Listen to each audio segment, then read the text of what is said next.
दोस्तों section 10 of Indian evidence act discuss कर लेते हैं which deals with things said और done by conspirator in reference to conspiracy. तो इसके 5 इंग्रेडिएंट हैं। पहला कि एक रीज़नेबल ग्राउंड ऑफ सस्पिशन होना चाहिए। दूसरा 2 या 2 से ज़्यादा लोग होने चाहिए तभी कॉन्स्पिरेसी हो सकती है।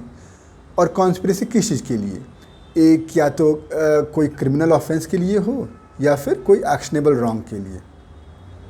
अगर ऐसा है, अगर ये दोनों चीज़ें हैं तो एनीथिंग सेड डन और written by any one of them in reference to conspiracy.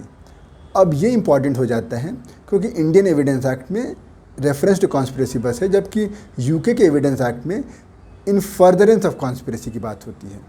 तो आप खुद समझिए कि reference to conspiracy is broader.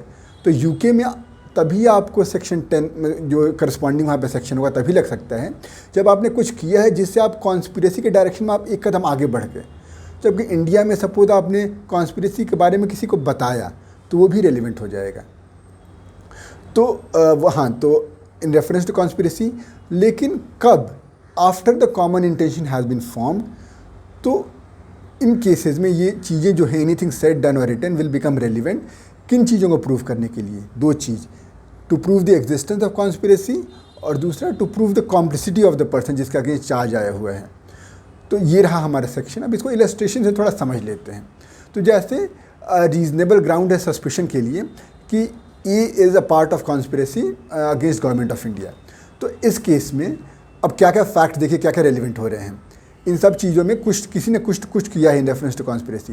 B ने आर्म्स प्रोक्योर किया यूरोप में, C collected money in Calcutta, D persuaded people to join the conspiracy, E ने कुछ राइटिंग्स पब्लिश किया advocating the object in Agra, F ने ट्रांसमिट किया वो मनी जो कि आगरा में कलेक्ट हुआ था टू समवन इन काबुल। और एक तो ये सब somebody has done something in reference to conspiracy. और ये देखिए H has written letter telling the accounts of the conspiracy, या उसने पब्लिश किया। तो ही हैज़ नॉट, मतलब he has not done anything in furtherance of conspiracy, he has only done something in reference to conspiracy। लेकिन ये भी relevant होगा किस चीज़ के लिए? To prove the existence of conspiracy and to prove the complicity of A in it. दोनों चीज़ प्रूव करने के लिए। अब यहाँ पे इमटेरियल है कि ए उन लोगों को जानता था, नहीं जानता था, या A was ignorant of all this, या ये सब जो काम हुए they were done before A join the conspiracy और after A left the conspiracy. तो ये सेक्शन 10 का इम्पैक्ट है। और इस पर एक इम्पॉर्टेंट केस है मिर्ज़ा अकबर वर्सेस एम्परर, ये 1940 का प्रिवी काउंसिल का जजमेंट है। उसका लिंक मैं डिस्क्रिप्शन बॉक्स में डाल दूंगा।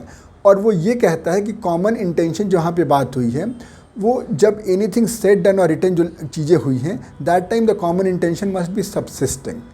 अगर वो कॉमन इंटेंशन तब ख़त्म हो गया है तो फिर वो चीज़ें रेलिवेंट नहीं होंगी। तो दोस्तों मिलते हैं मिर्ज़ा अकबर वर्सेस एम्परर में। सी यू देयर, बाय बाय।